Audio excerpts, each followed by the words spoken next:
Before we dig into today's episode, I want to take a moment and talk about something close to my home, my journey into podcasting.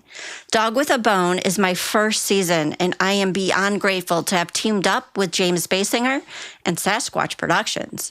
If you're into deep dives, real boots on the ground investigations, and the kind of storytelling that leaves no stone unturned, you'll want to check out James's own podcast, Hide and Seek. He's currently working on season 4, but if you haven't yet, I highly recommend starting with season 1 through 3. They're all out now.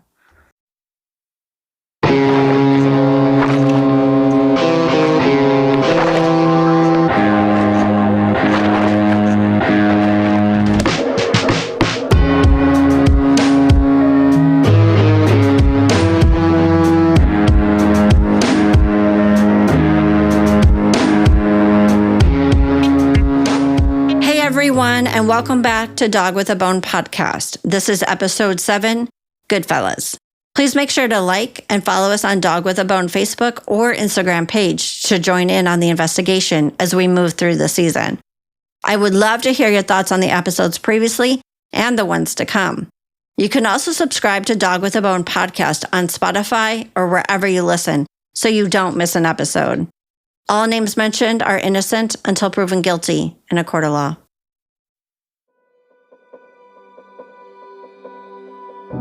In the previous episode, we heard from Eric as he told us how he met and became friends with Bernie, why he had Bernie call the cops. We learned about Bernie's involvement in the drug scene and why Eric believes it was John and Alan who broke into Bernie's home. In this episode, I dig more into Eric, what Eric remembers about the contents of the safe, and why what he says does not match the statements made in the police report. As promised, I start by circling back to Eric and why he and Bernie returned to Bernie's house if Bernie had no coke. So there was actually quite a bit of cocaine and cash in that safe. I see, he told me they didn't have any at all. I swear to God, the first night I was going to buy it, I had an extra $100. I wouldn't. I said that night standing there cuffed. Now I do remember that, but I thought they had it tested and it wasn't even, I didn't even think he had any in there, so he's lying to me. We did the last, that's what, when we got there at the end of the night, that's when he said, no, I told you we did the last earlier at 11:30. To provide a quick recap, Eric is claiming that there was no coke or cash in the safe, only coins. And as a reminder, I have photos of the safe, but they are lacking in context. For example, there are photos of some coins in the safe, but I do not see 24 grams of coke. The photos of the drugs are only captured back at the police station where they are counting cash and weighing the drugs. I don't understand why they simply didn't take photos of the drugs in the safe before removing them. Again, standard protocol. The photos were taken in 1993, so I'm trying not to pass too much judgment here, but I don't think it's working. In the photos, you can see an officer smoking a cigarette while he counts the money and coke. The photo looks like a scene from Goodfellas, not a police station. There are also no gloves being worn to protect the evidence or themselves. So I wondered, when did cops start wearing gloves? I did some research and discovered that police first started wearing gloves in 1924. So there's that. But all right, let's dig into what the police record as evidence in their log to see if it makes sense. According to Nicol, here's what he says was in the safe. Let's start with the coke. Nicol says that Bernie had a plastic bag that contained 11 individual packages in magazine paper that weighed 0.5 grams. 0.5 grams times 11 is 5.5 grams. I learned that this was a way cocaine would be packaged to be folded in magazine paper. Who knew? There were 4 plastic bags that each weighed 1/8 of an ounce, an 8-ball. If you remember from my last math lesson on coke, we know an 8-ball weighs 3.5 grams. 3.5 grams times 4 is 14 grams. But in the photos, you clearly see 5 8-balls laid out on the table, not 4 8-balls, as recorded on the evidence sheet. So this makes me wonder, what else did they miscount? There's also a plastic bag that contained 2 other plastic bags. Bag 1 held 5 individual magazine papers, which weigh 0.5 grams. Bag 2 held 4 magazines, each weighing 0.5 grams. The total amount of coke comes to 24 grams, which is almost 7 8-balls. 8-balls in 1993 cost between $75 and $150. This would be a total of $525 to $1,050 in street value. I do want to point out that this is a different amount from what Nicol reported in the Marysville Tribune. Nicol said, quote, "The suspected drugs have a street value of $2,000, end quote. So even if we went with a higher amount for an 8-ball of coke of $150, this still leaves us short, what, $950 worth of coke? Is this right? Someone check my math. I want to replay for you now what Nicol had said to Paula and Steve regarding the drugs they found in plain sight in Bernie's room.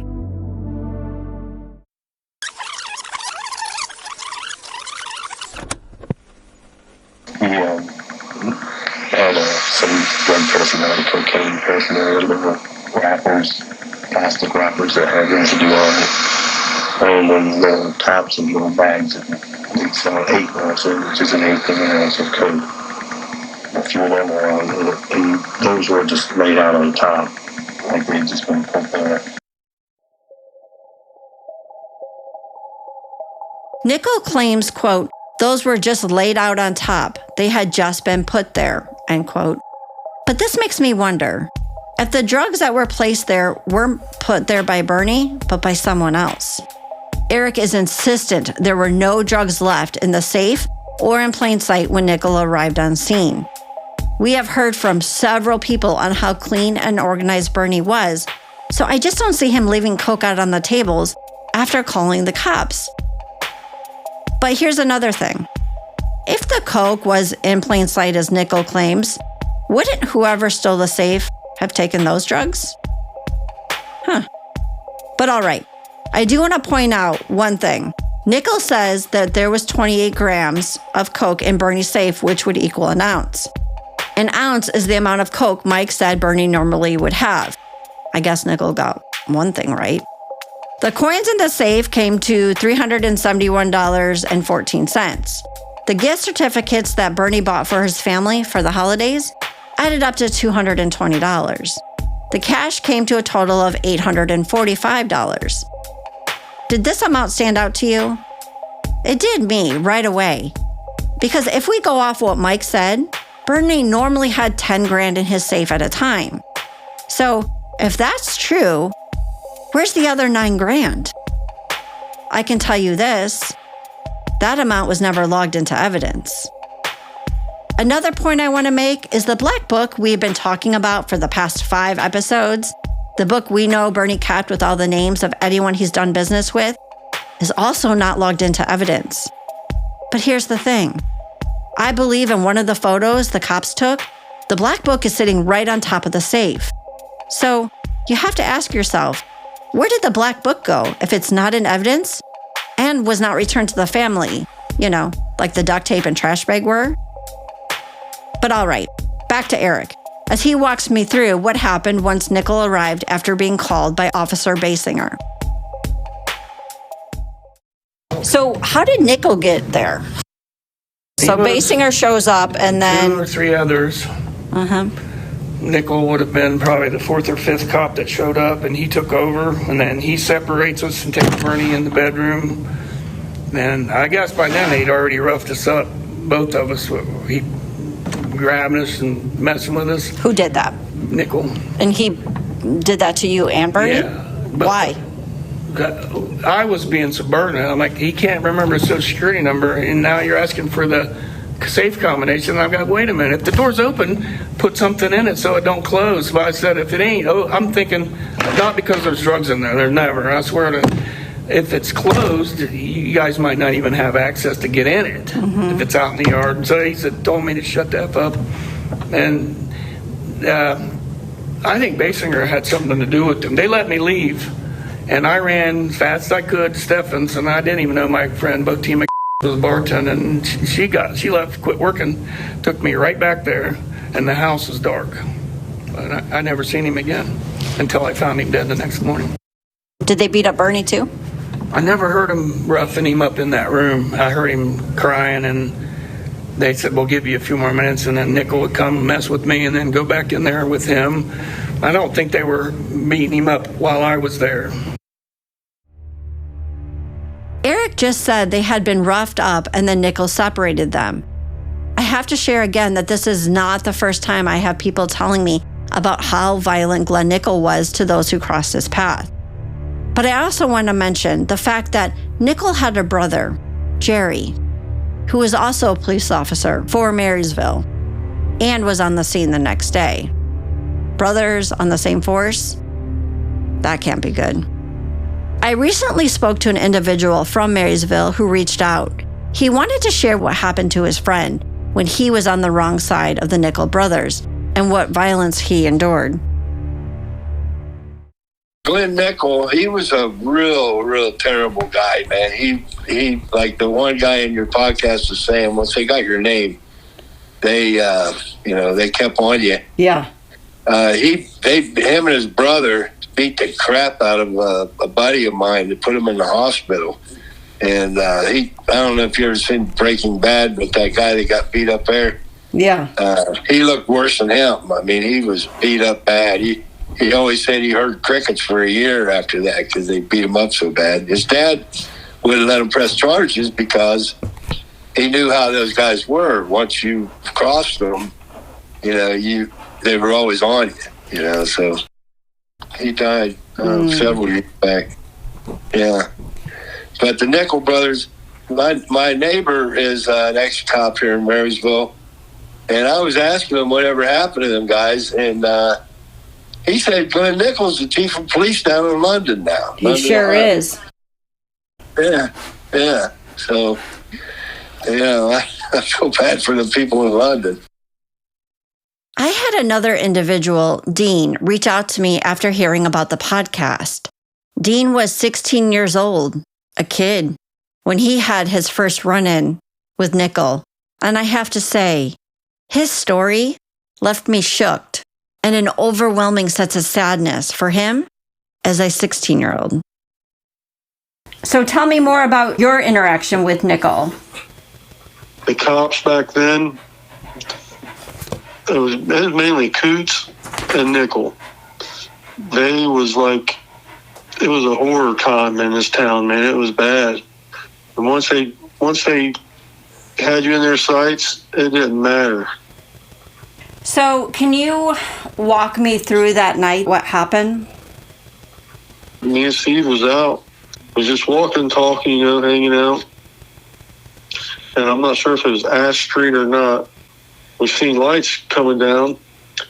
We didn't know if it was a cop or not, So we just kept walking. No big deal. But then we seen the front of the car. So he hurried up and ducked behind the cars that was parked. Waited, and he just went across 7th Street and continued on. So we thought, okay, cool, he didn't see us. So we got back out from behind the cars and just kept walking. And 30 seconds later, he just comes around the corner of this house, running full steam. Couldn't really make out what he was saying. He's screaming, It was it sounded like a demon. And it scared me and Steve. Everything quiet, all of a sudden it's super loud. So he takes off running, I take off running one way. And unfortunately, he got behind me. I'm running down 7th Street, just huffing it. He kept saying things. But when he finally said, Dean, you can run all night, I'm thinking, man, crap, you already know that's me. Right. There's no sense to me to run. He's going to get me the next day, even if I make it home. Right. So I'm slowly stopping to run, I'm putting my hands up, slowing down. I said, okay, you got me, man, you got me. Next thing I know, bam, in the lower of my back, he's like a football tackle. Yeah. And the wind goes out of me instantly. So I'm instantly going, I'm sounding like a dead cow. And he's on top of me.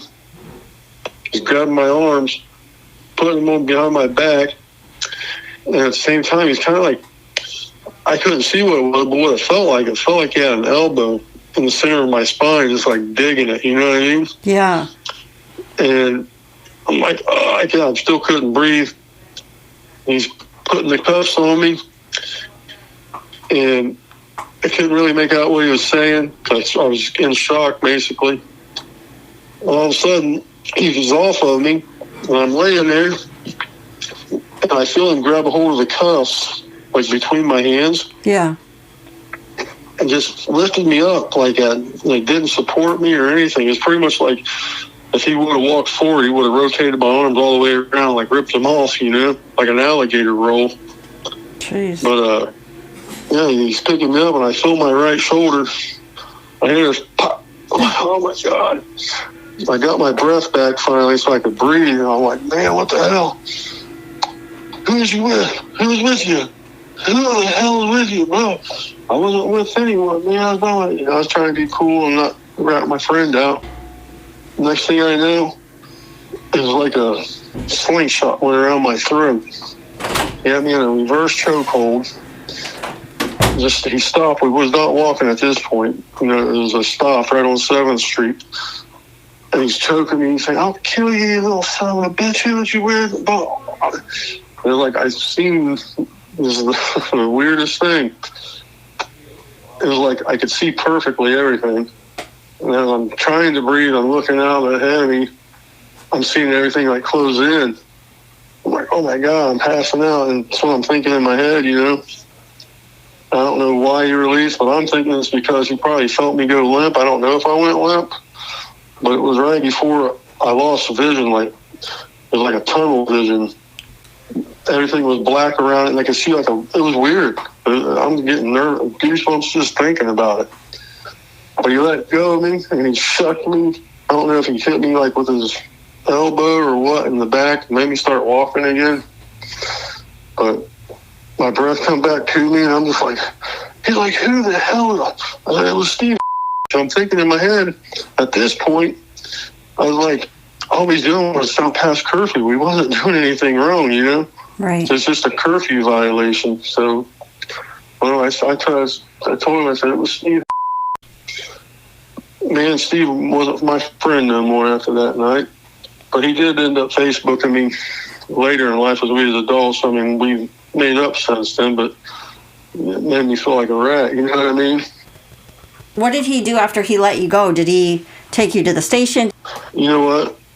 I gotta be honest with you. I don't know if he took me to JDC that night. I think he just let it go. So I'm trying to recollect if I ended up going back to JDC.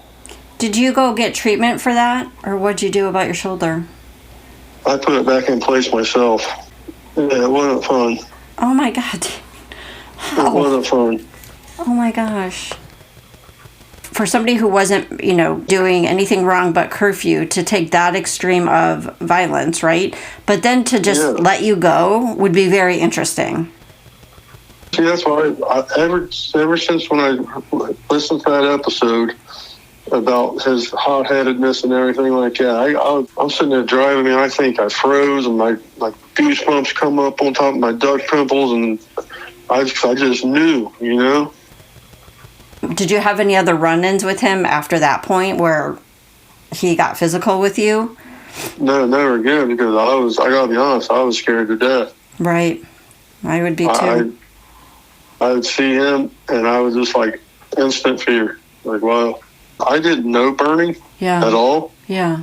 But over the years, the rumors that, I think it was his father on the anniversary of his death would always put something out on Facebook about, if you know anything, it's been so long, blah, blah, blah, call the tip line. And I think it was 5 years ago, I finally called the tip line at the sheriff's department. And I told them what my opinion was and what I've heard throughout the years, that it was Glenn Nicol. And that scared me to even call in that tip line. And that was 5 years? Did they say anything to you or get back, or you just left a message? I left a message and never got back with me. Okay. And that was Union County? Yep. I will look into that. When you heard about Nicol being at Bernie's and the way that Bernie was murdered, What was your reaction to that? What was your initial thought? My initial thought after I found out that Glenn Nicol was the cop on the scene, I was like, Glenn probably did it for himself because he probably wanted something off of Bernie, and Bernie didn't want to give it, and he got rough the way he did with me. Right. You know, he was so adamant about wanting to know who I was with, and he choked the life out of me. And just, I'm thinking if I would have been an adult, he wouldn't have given a crap. But he knows, this is what I'm thinking, he knew it was me. Because why would he say, Dean, you can run all night, you know? Mm-hmm. And he knows how old I am. I was just a kid. So I'm thinking that when he felt me starting to go limp and life going away from me, he had a premonition of, okay, I better let up. You know what I mean? That's what I'm thinking. I'm thinking me being a kid is the only thing that saved my life that night. Did you feel if you go back that you were going to die, that he was going to kill you? I was scared to death. Like, yeah, every time, like right now, I'm just thinking about that night. It's like happened yesterday to me. That guy is the pure devil, man. The one consistent thing in everyone's story I have spoken to is the amount of violence that Glenn Nicol caused in the community of Marysville. It is rather frightening. If you or someone you know have been a victim of physical abuse by any Marysville Police Department officers back in the late 1980s to the early 1990s, please reach out to me. You can remain anonymous.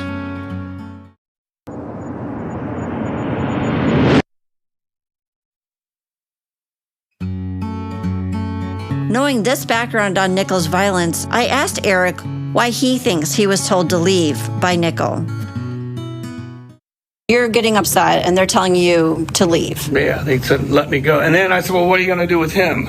The exact words, well, we're going to wrap this up tomorrow. And I almost said, well, I know they're lying. I'm trying to catch them in a lie. If someone had a gram of coke in that safe, you're going to jail. I want to know where he's at. I can bond him out. Right. And we're going to let him go to sleep at his house, and we're going to deal with this, finish this up, to wrap it up tomorrow. And I'm like, that's bullshit. Have you seen the picture where we're both standing? Well, they never would have uncuffed us. So that's how. I know I was cuffed, and I remember being relieved. And I'm like, you really let me go? And once I stepped out that door in the dark, I jumped off that porch. I've always used the steps. I didn't care what I hit. I was going to roll. I'm getting the hell out of there. And then as I'm running, I'm thinking, what do I got to do? Well, I got to go get some help. Somebody was to get me back there because there's no way in hell. The last thing I said, as they're uncuffing me, and I'm trying to go out the door, and they're saying we're going to finish this investigation in the morning. I'm thinking, I almost said it. Bullshit. You guys, we've been arguing about whether there's drugs in the safe. If there is drugs in the safe, nobody's leaving here. But I'm figuring they let me go because what I thought was right. There's no drugs in the safe. So I do remember now his family, his dad telling me that they think that cops planted it and that it was probably fake, and he was wanting me to help him on that story. And I'm like, I can't because I don't think I still say there's nothing in there. Eric says he ran back to the bar looking for help, but what about Bo, who says that she picked him up? I believe Eric knew things were going sideways fast. But is Eric telling the truth about the drugs? Were there no drugs in the safe, which is why they didn't arrest Bernie or Eric? Or was it because they had bruises on them and they couldn't bring them in the station looking like that? If Bernie normally picked up his drugs on Friday night, where were the drugs then? Why would he not have his normal stash? What made this Friday any different? But also, who knew Bernie got his drug supply on Fridays? And that's the night someone breaks in? I could tell by looking at Eric's face, he had put himself back in Bernie's house in December of 1993. He had that distant look in his eyes that let you know he was remembering that night. I have no doubt Eric knew something was about to go down and things were not right based on what he was being told. Knowing this information, why didn't Eric break in that night or the next day? We finally get to hear from Eric and the reason behind his action. The next morning, Jackie opens up and cleans like at Stefan's. And I'm standing outside, and I suppose I had tears in my eyes. And I know this Wessel cop, he's really a Nicol. He's in that family. What's wrong? And I told him. But he later on, he says, I wish you'd effing told me more. Yeah. He would have never, well, we broke in. I don't remember if we broke in the back door or front door, but me and him got in. We could see my buddy's leg hanging off the bed. And I got one glimpse of him with the bag taped, but the cop said, look, he's looking at me, what's going on? And I'm like, I didn't know what he meant. He told me later in the car, someone had laid him down, and you could see that his body was positioned. After he's dead, and they lay him down and they pulled him. You could see that in the wrinkles of the cover. And I didn't really look at that. I seen the great bag and the tape, and his dog was whining. And I hate this dog. She's a pissing, shitting dog. Nobody seems to like Mindy. Poor girl. Can I get his dog? And he said, hurry up. Let's get the hell. Me and the cop I grabbed the dog. We left. I guess we would have waited for the police to show back up. I kind of don't remember. I asked Eric why he didn't try to break in that night. And he said, well, quote, it was scary, dark, around the back, end quote. I also wanted to know, though, what he remembers about breaking in with Jackie the next day. His response surprised and confused me. But I do want to mention, you will hear that Eric had been crying. He had asked us to turn off the recorder as he had talked about the death of his mom and got very tearful. When we turned it back on, you can hear him sniffling from crying earlier. I don't want nothing to do with it.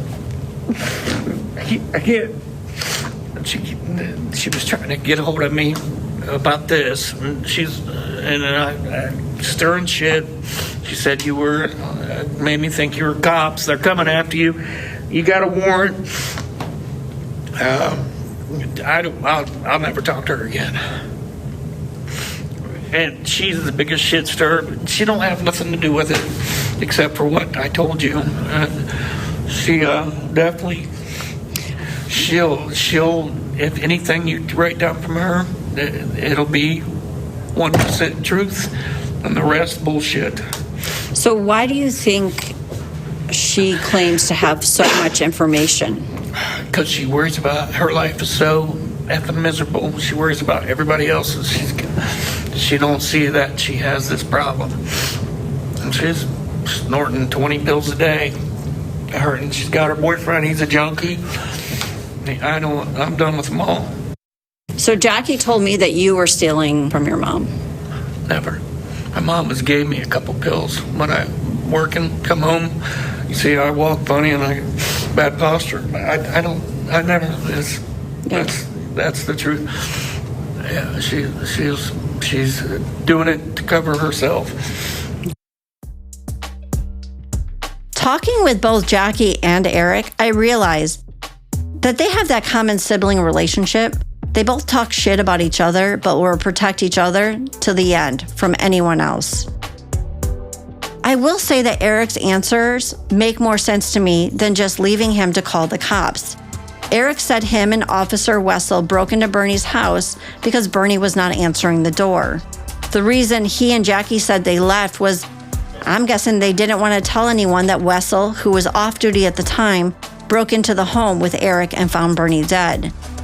Eric says they backed out quickly and Wessel was pissed that Eric had not told him more about what had happened the night before. Sounds like Wessel had an instinct and wanted no part of it.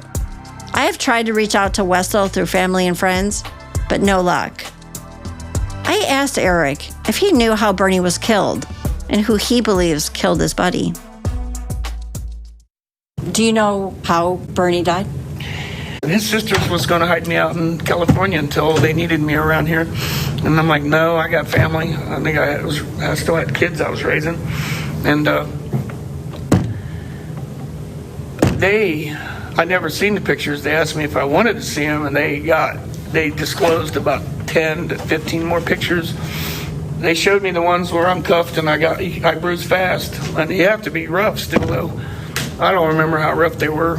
But I know that if I'm that drunk, I don't like cops. So if they're doing the wrong thing, I was pissed. But they said there was a picture where it looked like a ball bat had been hit, that he'd been hit, and that's probably what killed him. I didn't want to see it, so they didn't show it to me. I'm so glad you're willing to talk to me so I can figure out who killed Bernie. I feel that the person I left him with is the person that probably killed him. And who did you leave him with? Nicol.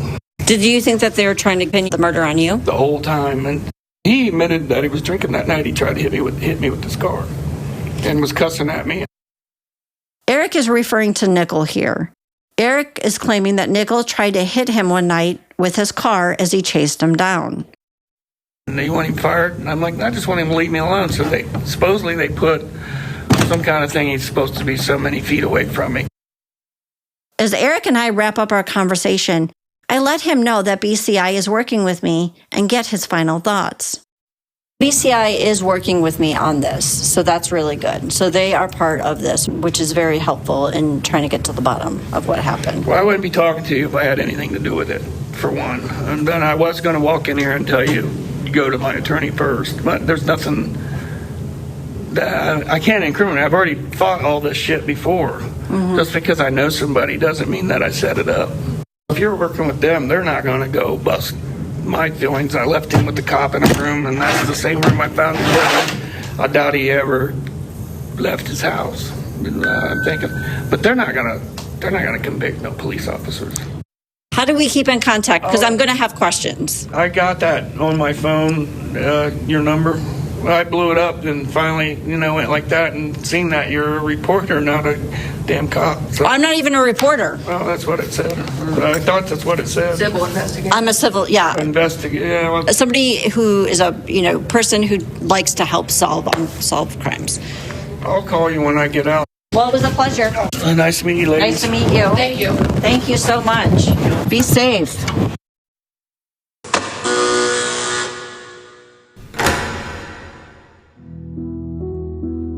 After my conversation with Eric, I replayed the audio and watched the video. Eric cleared up a lot of the questions I had about the burglary, the alarm system, why he didn't break in, and the events following Bernie's murder. However, these questions are now replaced with new ones, and additional things I needed to follow up on while I was in town. During the hour-and-a-half interview with Eric only showed emotion twice. Once when he talked about his mom, and the other time when I asked him if Bernie's murder weighed on him, given he encouraged Bernie to call the cops. His response? Yeah. He wished he didn't encourage his buddy to call.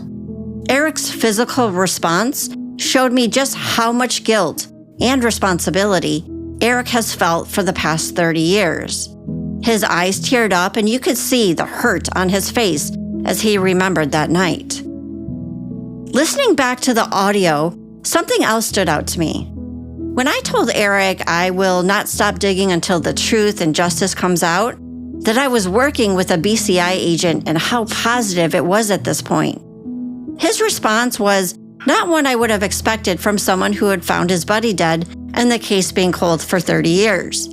He didn't say a word. My experience has been that people are appreciative, thankful, and say something like, I hope so, how can I help? Go get them. But maybe Eric, as he said, did not think that BCI would arrest any cops if they were involved. And this could be why he didn't say anything. He just doesn't believe it. Eric said that he would get a hold of me once he got out of jail. That was in June. It's now October, and I haven't heard from Eric. But I do have questions. Eric, give me a call. I would like to hold a question and answers for episode 8. You can send me questions via Dog with a Bone Facebook page or private message me. You can also call 407-796-2485 and leave your questions there. Now, I have to tell you, if you do call in, I most likely will use your question and comments in the episode. So if you prefer not to be in the episode and it's just easier for you to ask a question than type it out, that's fine. Just let me know that you don't want to be in the episode and I won't put you in it. I need to have all questions and comments submitted by Monday, October 28th. I look forward to answering all of your questions.